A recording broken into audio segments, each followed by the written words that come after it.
Alright then, let's get into it.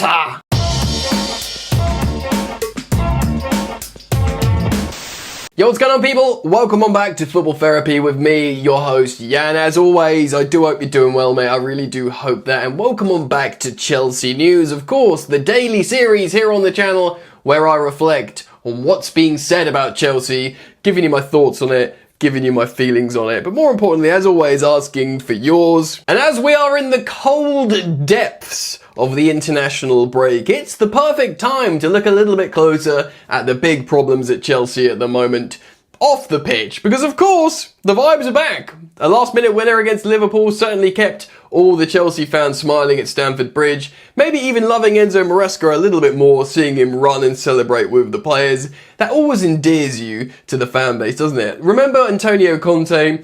Like the first win, he was jumping in with the fans. The Chelsea fans love that. So maybe on the pitch, the vibes are up, but there's still some big problems to discuss that I want to dive into today. And they, of course, are the front of shirt sponsor. Kieran Maguire, financial expert, has given some quotes on this that I want to reference to find out what's going on. It's going to be a valuation problem, but it is getting a bit silly now. All these football shirts behind me without a front of shirt sponsor on. It looks nice, but we need that money, man. So we're going to see what's going on there. Sticking with the situation with the finances, the stadium. That's right, the mood might be back in Stamford Bridge, and it's the sort of, you know, the church of Chelsea. People love going there. It's an amazing location in Fulham in southwest London, but of course at around 40,000 plus it really doesn't bring in as much revenue as the club would like. Also, atmospherically, certain new stadiums are built now in such a way to make them more of a cauldron,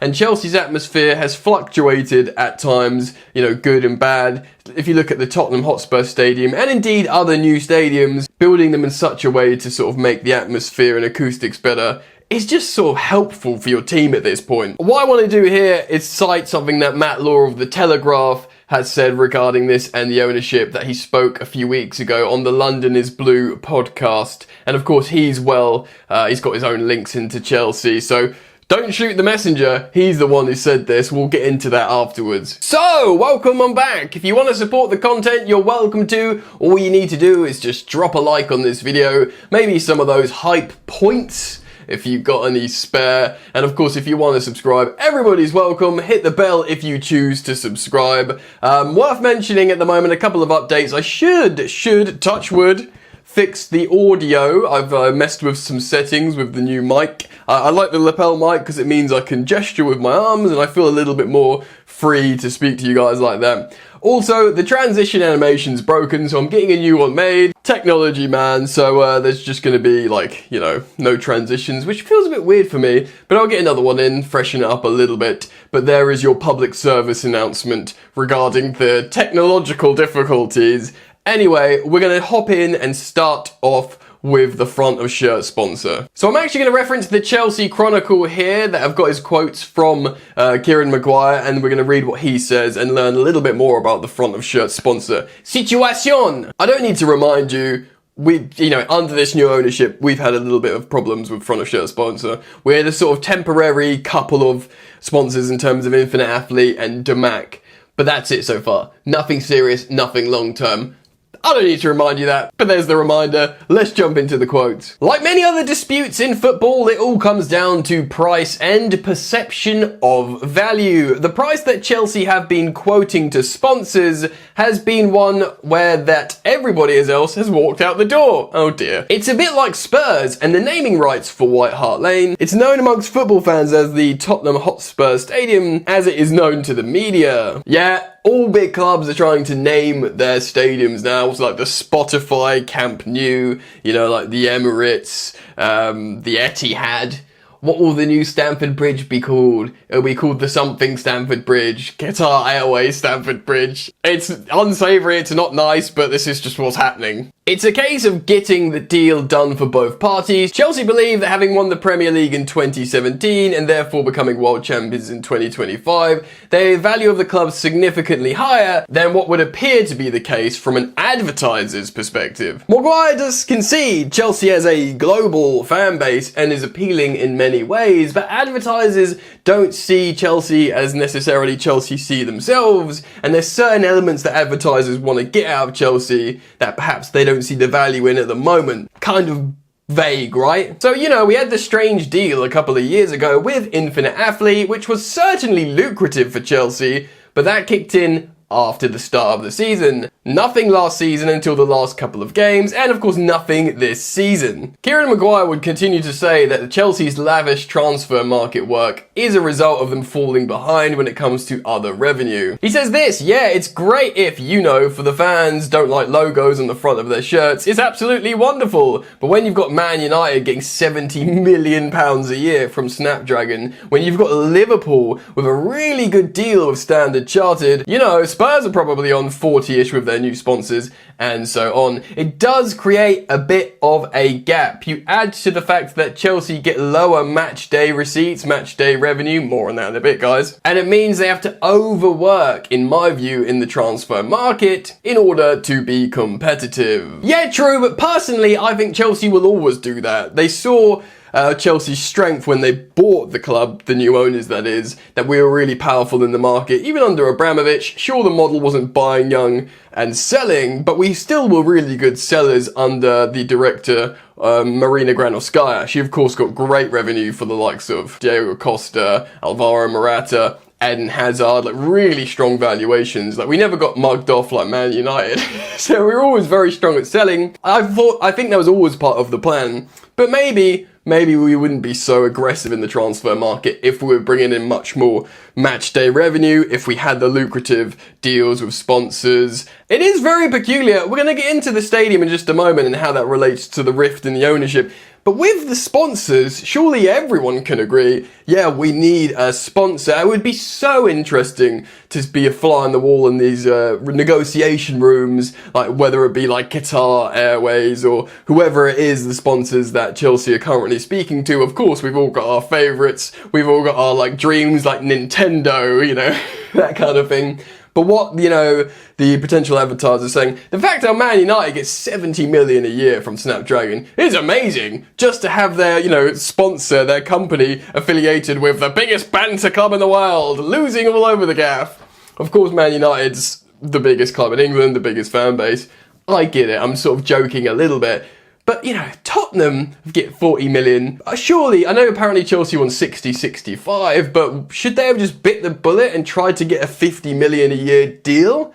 Something's better than nothing, right? Like, surely, because you're missing out now. It's getting silly. Like, it's been silly for a while. We're in the October international break and there's still no news of a new sponsor. I think just getting something and offering that solidity and safety in the financials, you know what I mean? I don't want to say anything. Chelsea's position remains the same. They're champions of the world. They've got the gold club crest on their shirt. Your sponsor, your company can be next to that rather. And they believe they're going to be strong competitors for a while. Of course, Chelsea have got the youngest team in the Premier League of lots of good talent. So over, say, the span of a 5-year partnership with a sponsor, these young superstars, Estevao, Palmer, whoever else, they'll be growing up with the sponsor on their shirt, and it will be an iconic generation. Oh, that's the pitch, isn't it? The sporting directors, the financial guys in the room, you will sponsor an iconic, talented, developing generation. Yeah, when you say it like that, you don't really want to undersell yourself and you want to get some good value. So that's interesting. Anyway, let me know your thoughts. We're going to move on now and we're going to talk about Stamford Bridge and the redevelopment. So yes, on the subject of Chelsea not earning enough money or as much money as they should be, the stadium is a big issue. Of course, for a club of Chelsea's size with its global reach, they probably could fill a stadium much bigger. You'd say that, well, provided the football's going well and you stay in the Champions League. Of course, they'd probably bring in all these expensive boxes and VIP experiences to make more money. Of course, a new stadium would probably host events like the Tottenham Hotspur Stadium. Get Beyonce in, get Taylor Swift in, make all that money, probably. Or NFL as well, American sports. You could sort of, bet your bottom dollar on that, mate. But it's a lot more money. And of course, like I said before, it would be potentially a better experience going to the stadium, better facilities, better acoustics in terms of atmosphere to make it more of an occasion. I know it's very Americanized, but they want to make it more like a fan park, so there's experiences outside the stadium as well, so you don't just go in and flock out immediately. There's stuff to do, there's food to go and eat, making Chelsea more money, and therefore also it kind of like filters out the ins and outs a little bit more staggered, and it makes you feel less claustrophobic. There's loads of reasons why they want to do it, and many of it's good and will help. Why won't it happen? Well, the fact that we have heard nothing is why I wanted to reference what Matt Law said on the London is Blue podcast. He said he really asserted this with great authority. He said, nothing will happen while the owners are like they are, and it won't stay like they are. He basically inferred that while Blueco is still Clearlake and Todd Boehly together, that there won't be a stadium, there won't be a new stadium. Whether that's a redevelopment of Stamford Bridge, whether that's a relocation to Earls Court, or indeed anywhere else, that's pretty much it. I think Todd Boehly wants to move to Earls Court. I don't know what Clearlake want to do. It's very interesting to know to speculate on who wants what. But whatever it is, Todd Boehly himself did say on that conference, he leaked. That's kind of where, the impasse is between the owners. By all accounts, they've sort of stopped briefing, because it was that really embarrassing period where they were literally briefing against each other, saying, we want to buy you out. No, we want to buy you out. Clearlake, we own over 60%. We're just going to buy Todd Boehly and Hans Jorgvist and all them man out. And Todd was, sort of briefing to the media, well, no, we can buy them out. I can get more investors, and I want Chelsea. I tried to buy Chelsea back in 2018. He made a bid for the club, to Abramovich years and years ago. So Todd's like, I got here first. I wanted to buy Chelsea. You guys have the money now, but I can get money elsewhere and buy you out. So it was a pretty embarrassing time. It was like a sort of so-and-so swinging contest. But they've seemingly stopped briefing in the media and decided that was silly, keep their heads down. And of course, since that time, Chelsea won the conference, got top 4 and the Club World Cup, and we've gone into this season. So that was the good thing, stopping to fight in public. But yeah, essentially, after hearing what Todd was saying, it's to do with the stadium, and then Matt Law reiterating that a couple of weeks ago, maybe it was now on that podcast, he says, while there's a rift in the ownership, and there is still a rift, there'll be no development of Stamford Bridge. That's what's going to happen. So until one of them buys the other one out, and then obviously their decision is final on what's going to happen, either the redevelopment or the relocation of Stamford Bridge, which is actually pretty wild as a story, because it's kind of saying, this won't go on like this. And I have no idea what's going to happen, who's going to come in and who's going to, or who's going to win out. A lot of people were Team Todd because, of course, he was the more conventional. When he was sporting director, he wanted to buy Cristiano Ronaldo. He wants the big names, and perhaps Clearlake, that people demonize them. I'm not sure there's a good guy in all of this or a bad guy. It just seems like a lack of education in an ownership group that hopefully will learn in time. But that's the situation. So expect more turbulence with the ownership before we get a resolution with Stamford Bridge and the redevelopment. But yeah, I'm going to end it here, guys. Let me know your thoughts. Please do leave your thoughts down in the comment section below. If you want to support the content, just like and subscribe. Super simple. And I do hope to see you guys back here soon on Football Therapy. Alright, mate. Peace. You ain't so tough with that bad boy tuck. I'ma get it how I'm living, I'ma walk the walk. Outline my lines, I rap through thought. Body bag the verse, outlined in chalk. In my life seen trouble, hustle on the double. Silence on the trigger like my pick got a muzzle. Yo, chick like to guzzle, bad boy stay in trouble. I only love this paper, sorry I don't. I love me, bitch.